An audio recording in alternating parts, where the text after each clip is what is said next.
ఈ బానిసత్వం ఏదైనా అవ్వచ్చు. మొబైల్ ఫోన్స్‌కి అడిక్ట్ అవ్వటం, షార్ట్స్‌కి అడిక్ట్ అవ్వటం, రీల్స్‌కి అడిక్ట్ అవ్వటం, మందుకి అడిక్ట్ అవ్వటం, వ్యభిచారానికి అడిక్ట్ అవ్వటం, రకరకాల చెత్త వీడియోస్‌కి అడిక్ట్ అవ్వటం, రకరకాల వీటన్నిటికి అడిక్ట్ అయిపోతారు కొంతమంది. అయితే వాళ్ళు వాటిని గుర్తించరు. గుర్తించగా వాటికి అడిక్ట్ అయిపోయి వాటికి బానిసలు అయిపోతూ ఉంటారు. వాళ్ళ యొక్క విలువైన కాలాన్ని పోగొట్టుకుంటారు. అయితే మరి దీని నుంచి విడుదల ఎప్పుడు వస్తది బ్రదర్? విడుదల రావాలంటే ఏం చేయాలి బ్రదర్? ఇదిగో ఈ జీవవాక్యం అనేది హృదయంలో ఉండాలండి. అప్పుడు హృదయం యొక్క ఆలోచనలు చేంజ్ అయిపోతాయి. సమయాన్ని విలువైన దానికి ఎలా వాడుకోవాలో అర్థమవుతుంది. సమయాన్ని ఎలా దుర్వినియోగం చేయకూడదో అర్థమవుతుంది.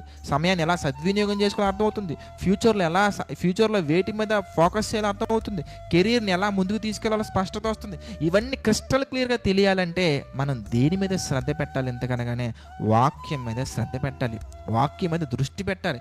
అప్పుడు మనకి హృదయంలో ఉన్నటువంటి ప్రతి చెడు బయటికి వెళ్ళిపోద్దండి. అప్పుడు పాపము నుండి మనం స్వతంత్రులుగా మారతాం.